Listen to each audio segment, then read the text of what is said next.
అధ్యక్షుడు అజీజ్ గారికి మరియు కోవూరు శాసనసభ్యులు ప్రశాంత్ మేడం గారికి, నుడా చైర్మన్ గారికి, మిగిలిన ప్రజాప్రతినిధులకు, ఇక్కడికి వచ్చిన ప్రజాప్రతినిధులకు, ప్రముఖులకు, మీడియా పర్సన్స్కు, దివ్యాంగులకు అందరికీ నమస్కారాలు.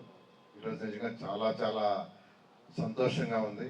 ఎందుకనంటే వేమిరెడ్డి ఫౌండేషన్ ద్వారా ఈరోజు దాదాపు 84 మంది దివ్యాంగులకి నా కాన్స్టిట్యున్సీలో, సిటీ కాన్స్టిట్యున్సీలో వాళ్ళకి ట్రైసైకిల్స్, క్వాలిటీ ఉండే ట్రైసైకిల్స్ ఈరోజు ఇవ్వటం నిజంగా నేను చాలా చాలా ఆనందంగా పడుతున్నాను. ముఖ్యంగా అన్నిటికంటే ఇంపార్టెంట్ అంటే వేమిరెడ్డి ప్రభాకర్ రెడ్డి గారు కానీ వారి సతీమణి కానీ రాజకీయాలకు రాకముందు నుంచే సేవ చేస్తున్నారు. అది గొప్పతనం. రాజకీయాలకు రాకముందే వాళ్ళు అనేక సేవా కార్యక్రమాలు, అంటే అమృతధార వాటర్ ప్లాంట్స్ అని దాదాపు 200 ప్లాంట్స్ వాళ్ళు ఇవ్వటం జరిగింది. అదేవిధంగా 940 మందికి ట్రైసైకిల్స్ ఇచ్చారు. 940 మందికి 7 కాన్స్టిట్యున్సీలో. ఈ విధంగా అనేక కార్యక్రమాలు, టెంపుల్స్ సంబంధించి ఎన్నో టెంపుల్స్కి యాక్చువల్గా వాళ్ళు ఎంతో సహాయం చేశారు.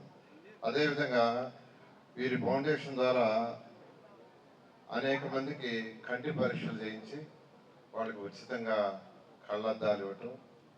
అదేవిధంగా అనేక మంది అంటే జనరల్గా కొన్ని చెప్పి చేస్తుంటారు, కొన్ని చెప్పకుండా జరుగుతుంటాయి.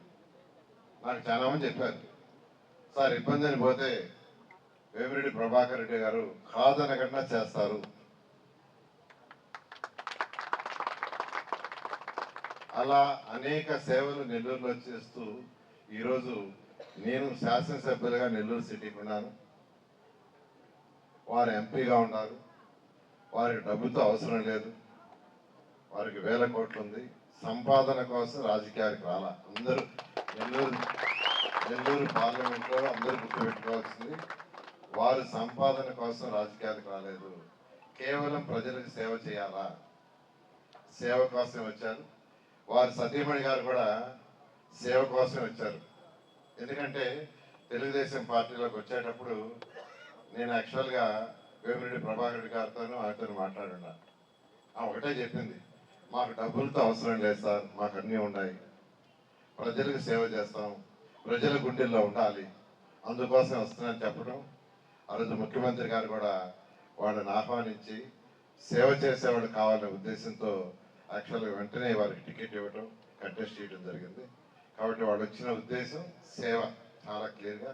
నేనైతే చాలా హ్యాపీ, ఎందుకంటే నా కాన్స్టిట్యున్సీలో అటువంటి ఎంపీ ఉన్నాడు, నిజంగా ఉంది. కాన్స్టిట్యున్సీలో కూడా వారిని యాక్చువల్గా 2-3 పనులు అడిగాం.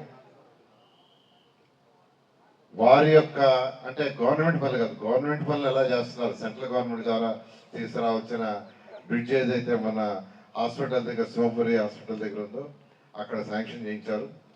అలా కాకుండా 54వ డివిజన్లో 53 డివిజన్లో ఎక్కువ మంది పేదవాళ్ళు ఉంటారు. 53 డివిజన్లో ఉండేది ఎక్కువగా ఆటో డ్రైవర్లు, ఇళ్లలో పాస్ పని చేసుకునేవాళ్ళు, స్కావెంజర్స్, స్వీపర్స్, చిన్న చిన్న పనులు చేసుకునేవాడు ఎక్కువగా 54-53. అక్కడ ముస్లిమ్స్ ఎక్కువ ఉన్నారు. వాళ్ళు వచ్చి మాకు షాదీ మంజిల్ లేదంటే వెంటనే నేను అన్నాను, సార్ ఇద్దరం కలిసి చేస్తామంటే ఇమీడియట్గా వారు 50 లక్షలు ఇవ్వటం జరిగింది. నేను ఒక 50 లక్షలు ఇచ్చాను. ఆ షాదీ మంజిల్ స్లాబ్స్ అయిపోయినాయి, ఫినిషింగ్ చేస్తున్నారు.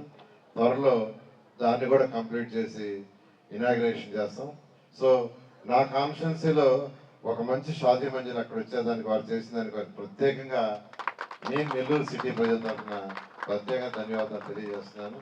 నేను అందరికీ ఒకటే చెప్పేది, నేను రాజకీయాలకు వచ్చినా, ఆయన వచ్చినా డబ్బు కోసమే రాలా. అంటే నేను వేరేవాడు అని అంటలేదు, ప్రజలకు సేవ చేయడానికి వచ్చాము. ఖచ్చితంగా మా కాంబినేషన్లో నెల్లూరు సిటీని గౌరవనీయ ముఖ్యమంత్రి గారి యొక్క వారి దగ్గర సపోర్ట్తో వారి దగ్గరికి పోయి నెల్లూరు సిటీ ప్రజలకు ఏం కావాలి అవన్నీ తీసుకొస్తూ నెల్లూరు సిటీని ఒక మోడల్ సిటీగా అటు రాష్ట్రం, కేంద్రం కలిసి చేస్తామని తెలియజేస్తూ ఈ సదావకాశం ఇచ్చిన వారందరికీ ప్రత్యేక ధన్యవాదాలు తెలియజేస్తున్నాను.